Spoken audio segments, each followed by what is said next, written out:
أعوذ بالله من الشيطان الرجيم.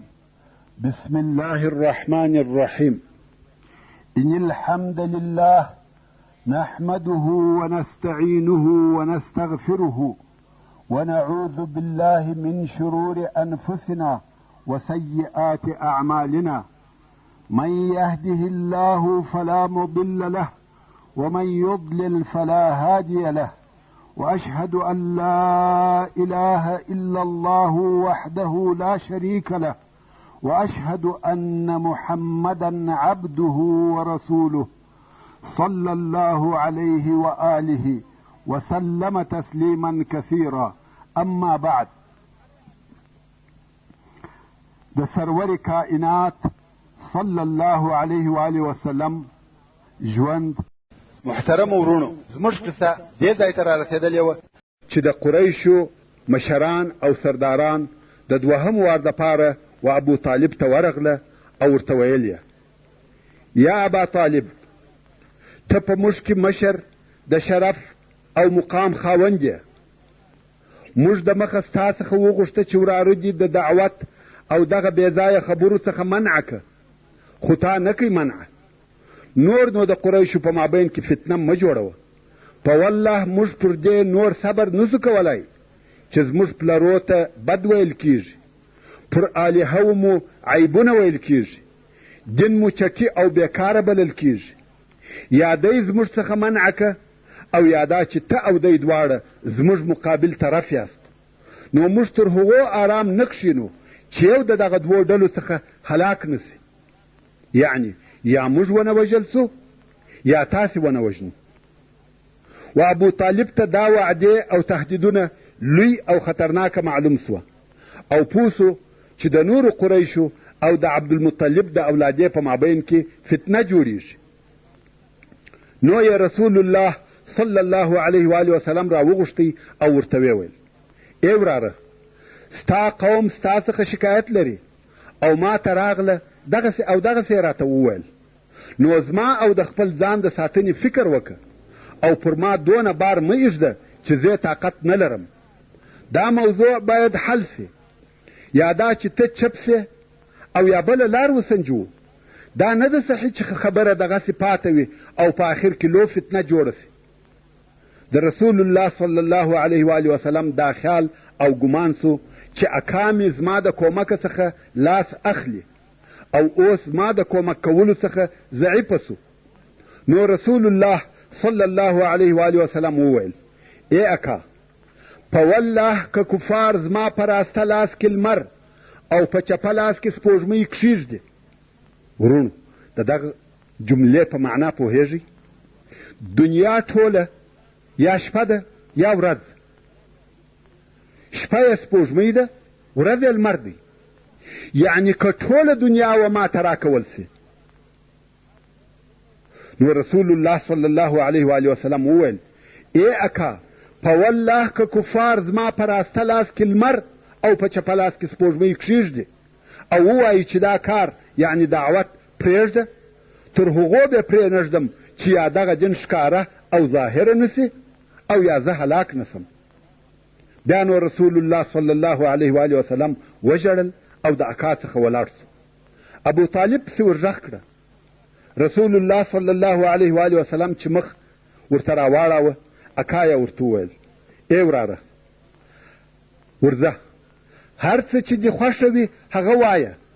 په والله هیڅ شی او هیڅ شي او هیڅ چاته به دې هیڅکله تسلیم نه کم.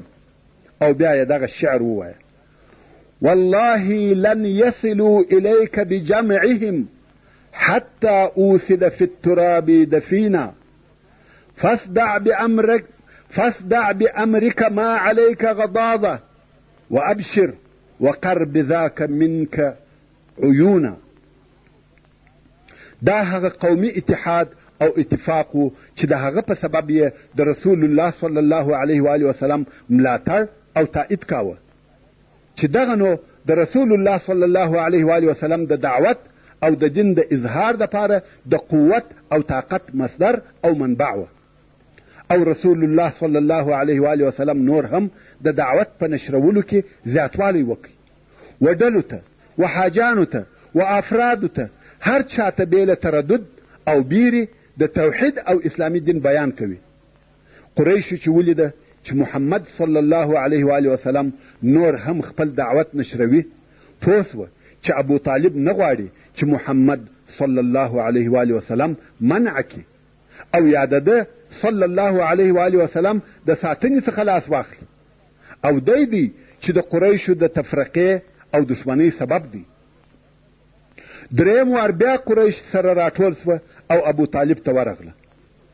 دا وار یې یو عجبه وړاندیز یا پیشنهاد ورسره راوړی دی. هغه دا چې د قریشو د ځوانانو څخه یې یو ښایسته ځوان ورسره راوستلی و چې عمار ابن ولید ابن المغیره نومېدی. دا ځوان د نامه، شرف او نسب خاوند و، ښایسته او غني و.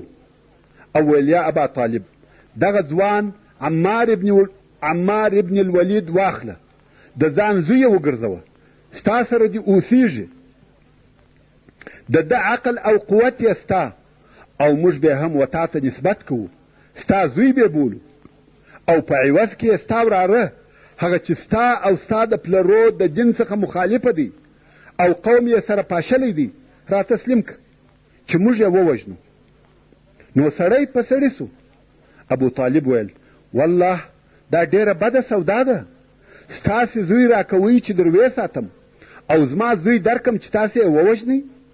په والله داسې به هیڅکله پیښه نسي. مطعم ابن عدي وویل والله یا ابا طالب، ستا قوم انصاف در سره وکړي، خو زه تا وینم چې هیڅ شی نه قبلوې. ابو طالب ویل والله انصاف مو نه دی را سره کړی، مګر ته غواړې چې قوم پر ما راپورته کړې. ورځه، هر څه چې دې په وسه پوره وي هغه وکړه. اوس چې د قریشو لاس ته څه نه ورغله او 2-3 واره د ابو طالب څخه ناامیده ولاړ سوه، نو یې خپل ازارونه او تکالیف تر هغه پخوا ډېر زیات کړه، او په دغو ورځو کې د طاغي قریشو سره د محمد صلی الله علیه و وسلم د وژلو فکر په بله طریقه سره پیدا سو چې د قریشو دغه د رسول الله صلی الله علیه و وسلم د وژلو فکر او دغه د ازارو شدت او ډیروالی د اسلام د تقویې سبب وګرځېده. هغه دا چې د مکې مکرمې 2 نامتو پهلوانان او قهرمانان د اسلام و دین ته داخل سوه چې یو یې حمزه ابن عبدالمطلب و او بل یې عمر ابن الخطاب و. خو د دوی د اسلام راوړلو تر قصې د مخه به یو څه هغه سخت ازارونه درته بیان کم چې رسول الله صلی الله علیه و وسلم ته ورکول کېده.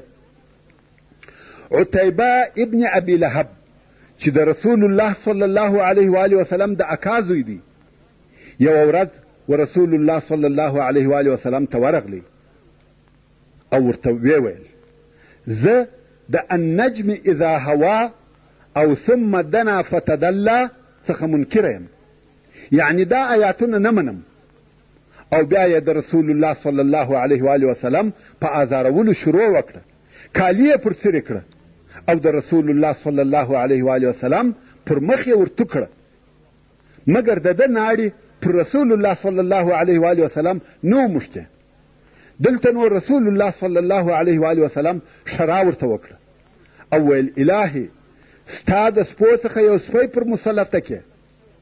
د رسول الله صلی الله علیه و وسلم دغه شرا قبوله سوه. یو وخت دغه عتیبه د قریشو د 2 نفرو سره و شام ته په سفر تللی و او هلته یې په یوه ځای کې واړول چې و هغه ځای ته الزرقاء ویل کیږي. د شپې یو زمری پر راغلی.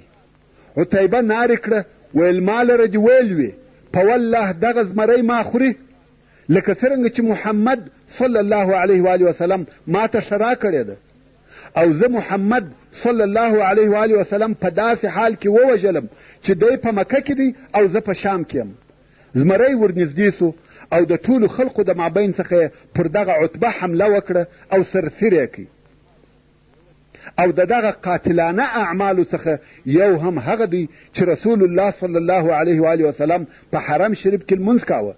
د سجدې په وخت کې عقبه ابن ابي معیط کافر د ده صلی الله علیه و وسلم پر مبارکه غاړه پښه کښېښول او تر دونه وخته یې کښېږده چې قریبه وه د رسول الله صلی الله علیه و آله وسلم نفس وخیږي.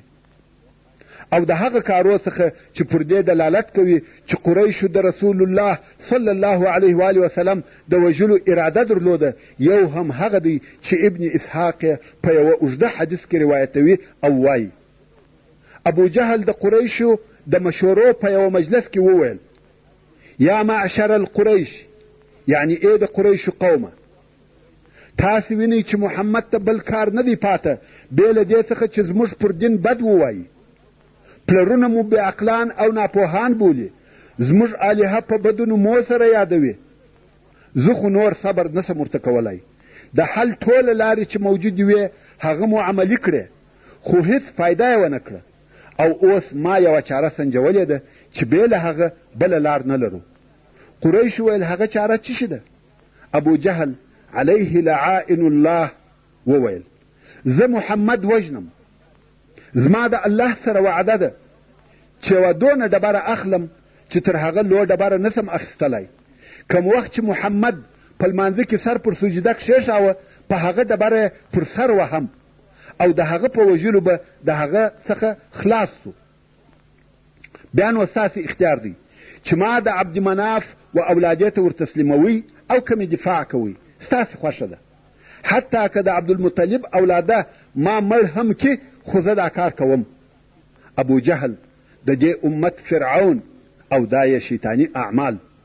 قریش ویل یا والله هیڅ کله دې وهي چاته نه تسلیموو موږ ټول ستا دفاع کوو هر څه چې دې زړه غواړي هغه وکړه. او دا سبا ورځ هغه ورځ ده چې ابو جهل باید خپله شیطاني نقشه عملي کړي. په سبا سهار کې قریش د خپل مجلس په ځای کې ناست دي او په دې انتظار دي چې اوس ابو جهل څه کوي. ابو جهل یوه لوی ډبره ورسره کښېښول او د رسول الله صلی الله علیه و آله وسلم د راتګ انتظار کوي.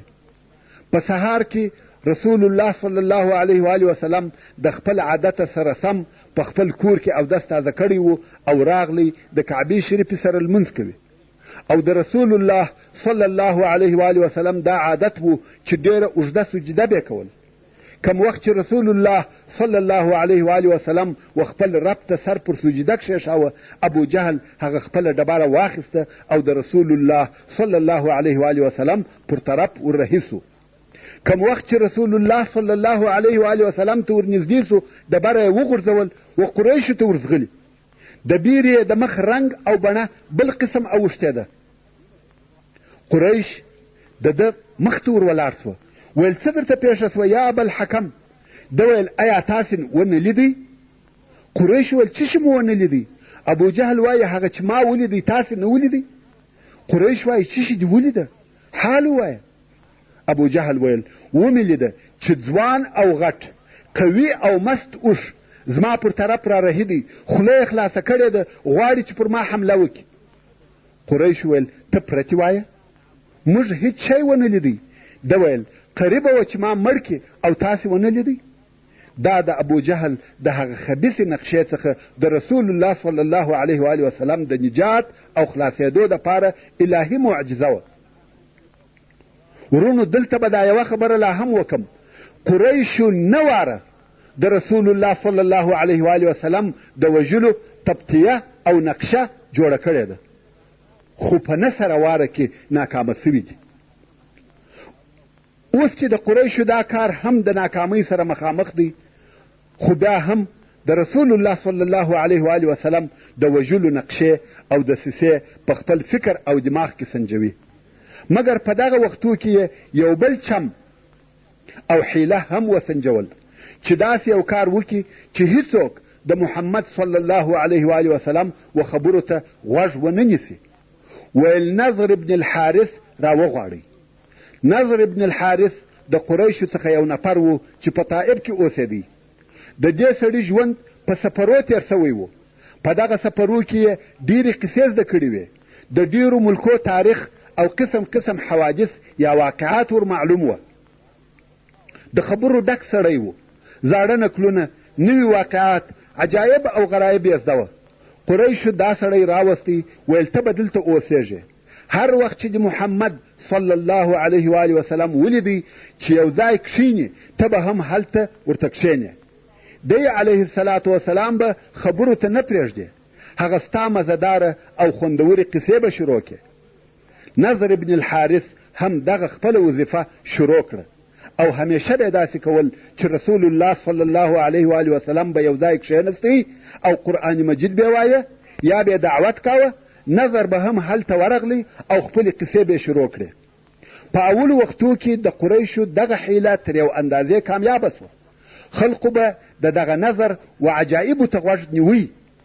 د رسول الله صلی الله علیه و آله وسلم مجلس به پرېښاوه او نظر ته به ناست و او کم وخت چې به نظر خپلې خبرې خلاصې کړې نو به وویل څوک وایي چې محمد تر ما ښه او بهتر دی؟ هغه زړې او پخوانۍ قصې کوي، زه هم زړې او پخوانۍ قصې کوم. د هغه دا هم ټول خرافات دي او زما دا هم ټول خرافات دي، دواړه یو شی یو. پر دې قسم څو ورځې تېرې سوې او خلق د نضر ابن الحارث په قصو ماړه سوه.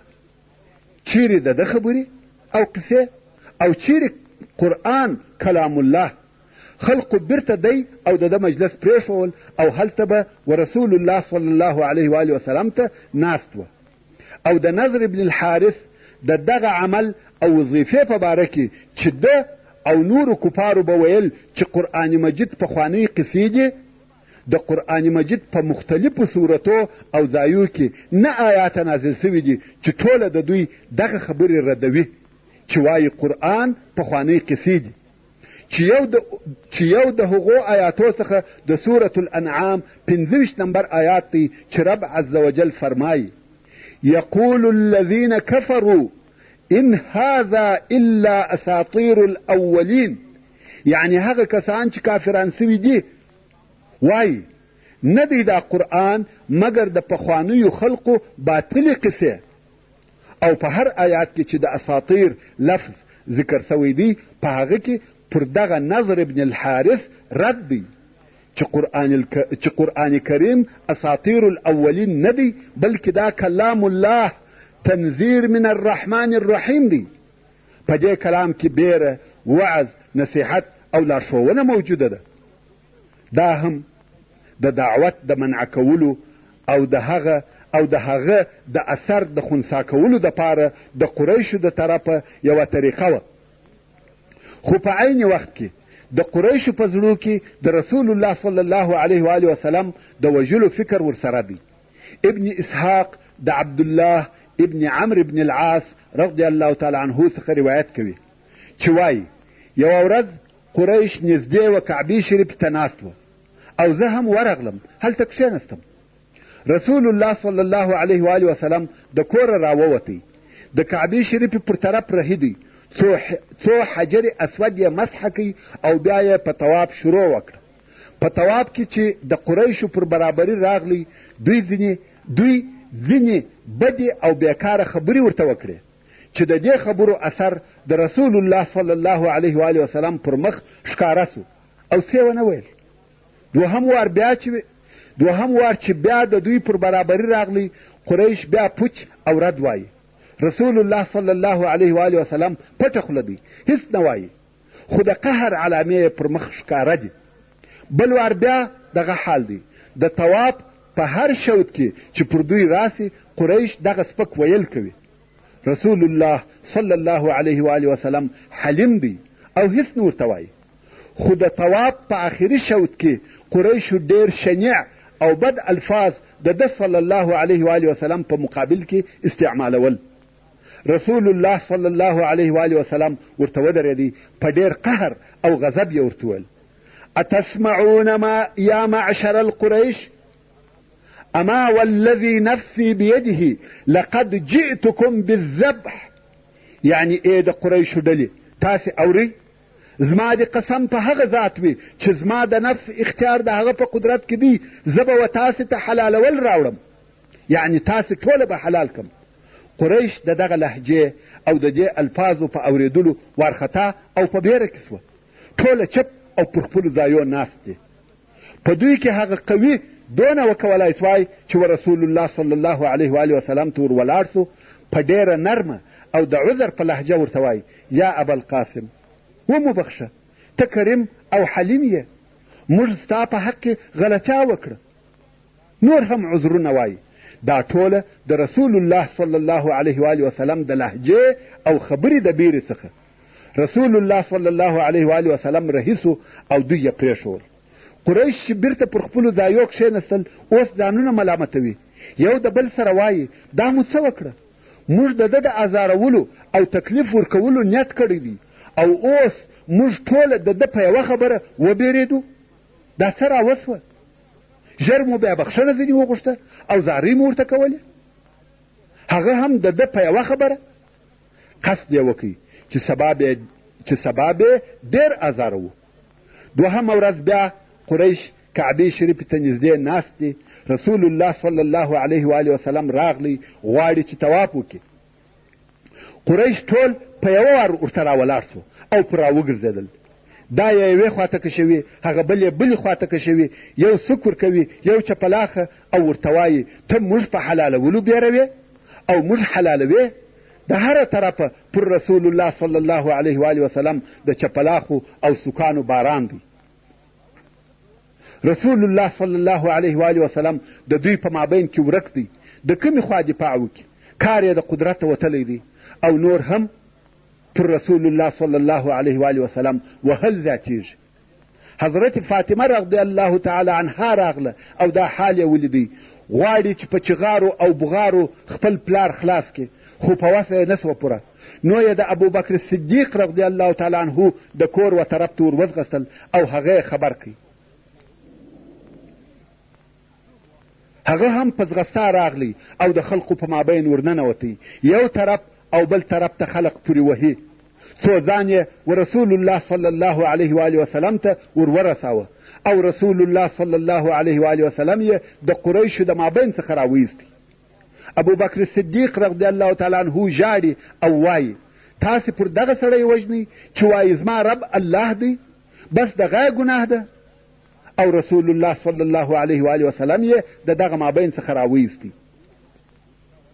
دا هغه درد، هغه تکلیف او عذاب دی چې رسول الله صلی الله علیه و آله وسلم ته د خپل قوم څخه ورسېدی. امام بخاري د عروه ابن زبیر رضی الله تعالی عنه څخه روایت کوي چې وایي د عبدالله ابن عمرو ابن العاص رضی الله تعالی عنه څخه مې پوښتنه وکړه چې په هغه ټولو سخت عذاب می خبر که چې مشرکانو و رسول الله صلی الله علیه و آله وسلم ته ورکړی دی. عبدالله ابن عمرو رضی الله تعالی عنه وویل چې رسول الله صلی الله علیه و آله وسلم د کعبې شریفې په حجر یا حتم کې لمونځ کاوه چې عقبه ابن ابي معیط راغلی او خپل کالی د رسول الله صلی الله علیه و آله وسلم په غاړه کې ورواچاوه او ډېر شدید یې خفه کړي، تر څو چې ابوبکر صدیق رضی الله تعالی عنه راغلی او عقبه یې تر اوږو ونیوی او ځینې کش یې کړي او ویل تاسې پر دغه سړی وژنئ چې وایي زما رب الله دی. او په حدیث شریف کې او په هغه حدیث کې چې د ابوبکر صدیق رضی الله تعالی عنه لور اسماء رضی الله تعالی عنها یې روایتوي، وایي ابوبکر صدیق رضی الله تعالی عنه ته ورنارې سوه چې هله ملګري ته دې ځان ورورسوه. وایي ابوبکر زموږ څخه ووتی او د 4 کوسۍ درلودې، د وریښتانو څخه کوسۍ جوړې کړې وې چې د کوره څخه ووتی. دغه یې ویل آیا تاسې یو سړی پر دغه وژنئ چې وایي زما رب الله دی؟ هلته چې ورورسېدی مشرکانو رسول الله صلی الله علیه و آله وسلم پرېښاوه، پر ابوبکر رضی الله تعالی عنه یې راواچول. اسماء رضی الله تعالی عنها وایي کوم وخت چې ابوبکر بیرته راغلی کوسۍ ته چې به مو لاس وروړي هغه به زموږ په لاسو کې راغلی، یعنې ټوله یې وشکولې وې. خیر، تر دې وروسته پر رسول الله صلی الله علیه و آله وسلم نور هم ازارونه زیاتېده او قریش پر دلاوره سوه، جرأت یې پیدا کړي. رسول الله صلی الله علیه و آله وسلم حلیم و، د بد ویلو او ښکنځلو جواب یې چاته نه ورکاوه او تر پټه خوله یې زیات نور څه هم نسوای کولی. تحمل کوي او هغه آیات شریف خو مو د مخه درته بیان کوي چې رب عز وجل ورته وفرمایل ولربک فاصبر او خپل رب ته دې صبر کوه. رسول الله صلی الله علیه و آله وسلم هم په صبر دی او قریش هر ورځ آزار ورکوي او په آزار ورکولو کې ورځ په ورځ زیاتوب کوي. وصلى الله تعالى على خير خلقه محمد وآله وأصحابه وأهل بيته أجمعين. والسلام عليكم ورحمة الله وبركاته.